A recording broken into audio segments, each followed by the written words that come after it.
Vengo a cantarles, señores, de un hombre muy valiente.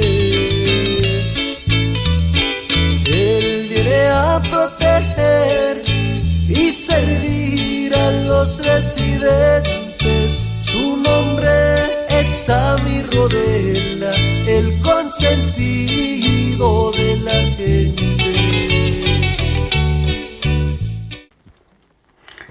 Hello once again. I want to welcome you to another episode of Que Paso. In English, that means what happened.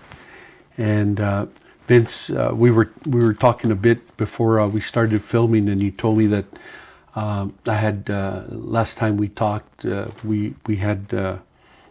was sharing with you when I initially got locked up, and so. You gave me the impression that I had left off when I got locked up in estancia. So what happened, Vince, was I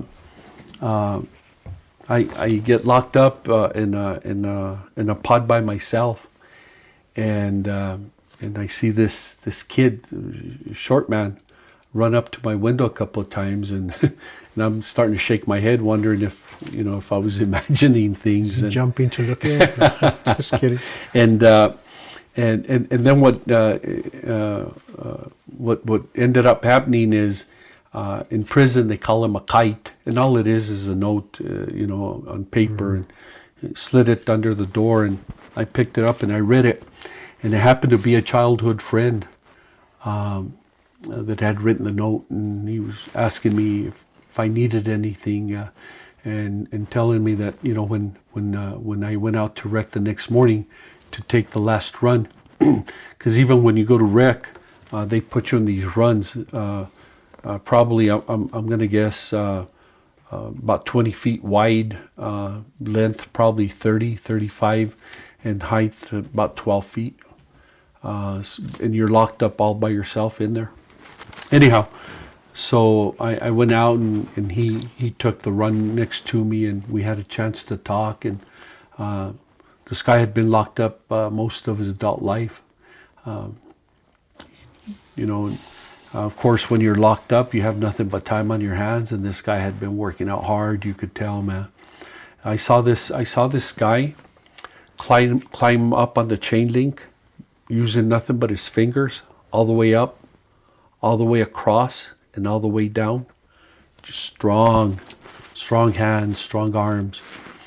Anyhow, so he gave me some words of advice. And the first thing that struck me is he told me not to expect any favors from the U.S. Attorney's Office, from the system, but very specifically from the U.S. Attorney's Office. And I didn't even realize that there were guidelines, that these are actually written, Vince, and you look at your charge and it gives you a range, and then you look at some of the specifics of your case, and it tells you what to expect. It's all written.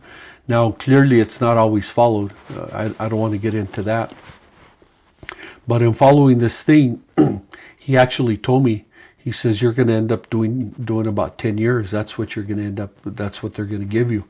He says, in 10 years, 85%, he says, you're going to do about 8.5 years, and almost to the date. That's what I did. Yeah. So, anyhow, they had me in solitaire, and I kept on fighting to get out of solitary. That's tough time, Vince, all by yourself. 23 hours every other day. You only go out for a rec 1 hour every other day, and you only get to shower every other day. And you're locked up by yourself. There's no televisions. There's eventually through commissary, you're allowed to buy a radio, but your batteries only go so long. You only listen to the radio 24 hours a day for so many days before your batteries die out, and they don't let you keep up batteries in reserve, so you have to wait till next commissary. And really what it ends up being, Vince, is it's a game. That's all it is. You know, I can tell you that there's nothing in the system that's fair. Nothing. Even the trial itself, there was no fairness in it. There was when the final panel was set in place, a jury. There was 2 males on the jury panel. One of them, the prosecution X'd him out because you have so many strikes. They took him out. The one male that did sit on the jury, he was named one of the extras. And what's the term they use? I can't remember. They call him not substitute. No, but anyhow, I'll think about it. Yeah. So he was one of the extra jurors, and a lot of people have asked me, why did you pick a whole female jury? There was nothing else to pick from. That's all we had, and I just Alternate. The alternate. Thank you.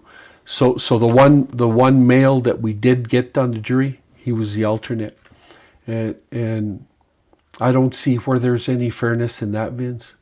You know. Secondly, you know, you're supposed to be tried by a jury of your peers. You know. Again, remember, you know well that the incident that brought this whole matter up occurred in Arriba County. They not only moved it out of Arriba in Santa Fe, they moved it all the way to Bernalillo, and that's not a jury of my peers. But anyhow, so basically what we had a jury that was all female, and I bring that up just to say that there was no fairness. I never believed there was any fairness. Fairness isn't built into the system. But anyhow, my friend's telling me, you know, don't expect any fairness in any of this, and he's giving me all kinds of advice. You know, the point I want to make before I go on, Vince, is so later on, I ended up doing rec time with some really hardened criminals, and one of the guys, I remember his last name was Nieto. And he was part of the Aztecas gang. And they had them locked up. My understanding is they had them locked up because they were so violent. They couldn't walk. You know, they had them locked up. It just so happened that I started doing rec, and this guy Nieto started showing up next to me. And we reached a point where we started talking about our cases. And he was a firearms runner. You know, he would run 50, 100 firearms into Mexico. And I told him about my case. And Vince, before I finished telling my story to this hardened criminal, tears were forming in his eyes, and he says, "What an injustice they've done to you." He says, "I can see it." And Vince, I'll tell you, to this day, here we are 11 years removed from my trial. And in my opinion is, the only people that don't see the injustice are those that don't want to see it. Because complete strangers, people that I don't know, that know about my case and they recognize me, have come up to me and told me, "Man, I can't believe the injustice." Some time ago, my girlfriend and I were fishing up at the trout lakes, not knowing anyone there. This guy, he was sitting in his ATV, and I probably walked by for the second or third time, you know, carrying all our equipment. And he asked me, he says, "Are you Tommy Rodella?" I says, "Yes, I am." He says, "I want you to know," he says, "we recognize the injustice in your case," he says, "and we were cheering for you. We were hoping that you'd pull off your case." And I asked him who he was. I understood what families he came from, but I never knew the individual. And I can tell you, he comes from fine people, you know. My respect to that family, to him. But again, 11 years removed, I'm still hearing it everywhere I go. Anyhow, so back to my time. This is an estancia. where I'm initially held, and so this fella he knew the administration, and he put in a word for me because he understood how hard solitary time was, and he put a word in for me that he wanted me moved into his pod, and he explained to me. He says half the pod, it's my crew. He says you're going to be fine, but the administration wouldn't hear it. They asked me to sign a waiver. I signed the waiver. Didn't change anything. In my closing days, they moved a kid in. When I say a kid, a man considerably younger than I was, and I remember his last name, Dorador. And what I remember about him was he was an officer in Mexico, and he participated in bringing Mexicans across the border illegally. I remember that, and they moved him in with me for 10 days, and let me tell you, Vince, man, what a difference. Those 10 days, of course, I was in prison. I was being held in estancia. I was being held in hell, and just the difference of having someone with you to share your time with. Makes it go by a little better. Just makes a whole world difference. But the one thing that period did do for me, Vince, is it prepared me for other times that I was held in solitary. And you reach a point, it's sad, but it's true. You reach a point where you're locked in solitary, where they take you out of solitary, and you find a hard time adjusting to being around other people.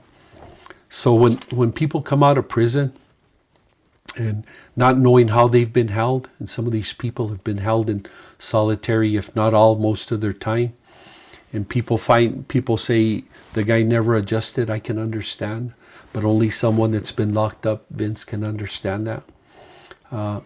So as I entered the system, my childhood friend tells me that I need to make a cognizant, I need to make an effort to take classes, not only because they might help me get out early, which they never did, Vince. None of those classes ever did anything for me getting out early. But also, he said to keep your mind sharp. And it did help in that, not because the classes were challenging, but it gave me something to read, something to study, something that meant something. And my point is that was sound advice from him, and I think it made a big difference in how I came out. But I do have some thoughts about people that are locked up. When you get locked up, some of the information that the administration should be taking, they should be writing, they should be considering, is when you get out, what is it that you want to do? And they should prepare you towards that. And they don't. So you come out, and you come out probably worse off than when you went in, because a lot of these people lose everything as they go through the system. So when they come out, they've got nothing at all. They've got nothing to lean on. So they have nowhere to start from ground zero. And that's tough, Vince. It's tough, I can tell you that. When I came out, I had a family. I had a block of support. I had a whole lot of support. I had a whole lot of support while I was in there. And still with that, adjusting has been rough. I've been out for about 3 years now. And the adjustment, every day it's a challenge. It's like adjusting the dial, just a little bit here, a little bit there. Getting better. It gets setbacks. It gets better, but as life moves on, you also have some, as you said, some setbacks. So you have to deal with those as well. But anyhow, so I was in estancia. They locked me up September 26th. That was the day my trial ended. And I was there till March 21st. March 21st, so I was there October, November, December, January, February, March. All but 10 days I was held in solitaire. So they picked me up from there, and I think I shared this in a prior episode. They picked me up, and every time they moved me in the same Learjet, which made no sense. But they moved me in this Learjet, and the first stop is they fly me. And let me back up a little bit. Word had gotten back to me that I was going to be doing my time in Texarkana. But as we're flying out, I knew we weren't flying to Texas. You know, I had a good sense of what direction we were flying in, and I knew we were flying into Denver. And it wasn't until we landed that I saw Denver International Airport that I realized, yeah, I was right. And so that was the first place they had me. Then they moved me from there, the same Learjet. They fly me to Springfield, Missouri. And then from Springfield, Missouri, they fly me in the same Learjet to Fort Worth, Texas. And then from Fort Worth, Texas, they fly me into Oklahoma City. In the federal system, Vince, there's 2 hubs. There's one in Atlanta, and there's the one in Oklahoma City. When you enter the federal system, you're going to land up at one of these hubs. And it's from these hubs that they move you wherever your destination is. So they moved me into Oklahoma City, but then they throw me in a bus and they bus me to Grady County Jail. And maybe you can understand, Vince, Grady County Jail is pretty much what the Arriba County Jail looks like. Small jail. Not small, but not new. Run down. Run down. But in there, Vince, so as you walk in, they assign you your mattress and your blankets and stuff and your clothes. So you're basically carrying 2 bundles. And as you're walking down the hall, they're calling out the pod that you're assigned to.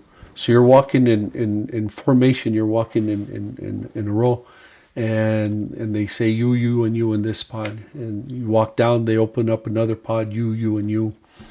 And so we're kind of rounding the corner, and I was next in line, and they tell me you in that pod, and I walk in and they slam the door. I was it. I was the only person going into that pod.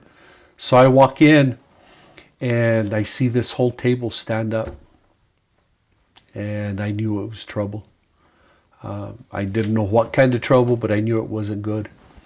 And Vince, some of the finer people I met in the system were those people I met there. So there was a speaker in that pod, and immediately he assigned a couple of people to dress my mattress, and he asked me, what spot do you want? Man, I didn't want to ruffle any feathers, Vince. I wasn't going in there. I wasn't doing that kind of time. I wasn't looking for trouble.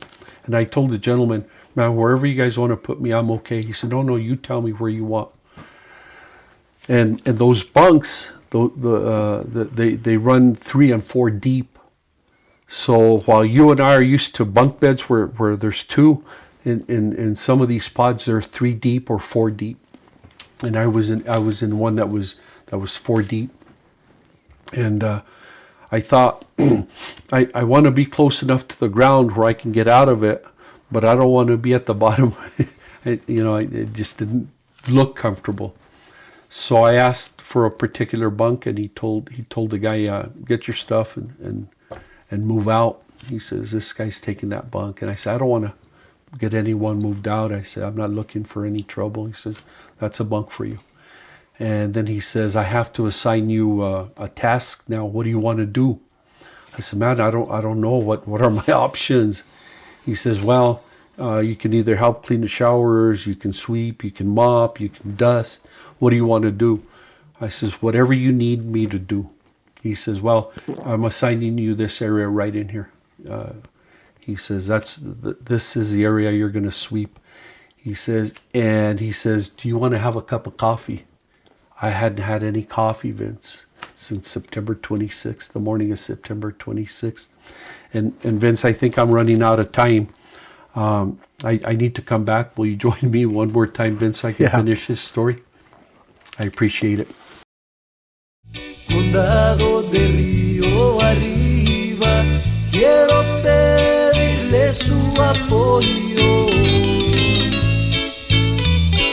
para elegir a este hombre. No se olviden de su nombre en el día de elecciones. Recuerden todos Tommy Rodella. Este anuncio fue pagado por los muchos amigos de Tommy Rodella.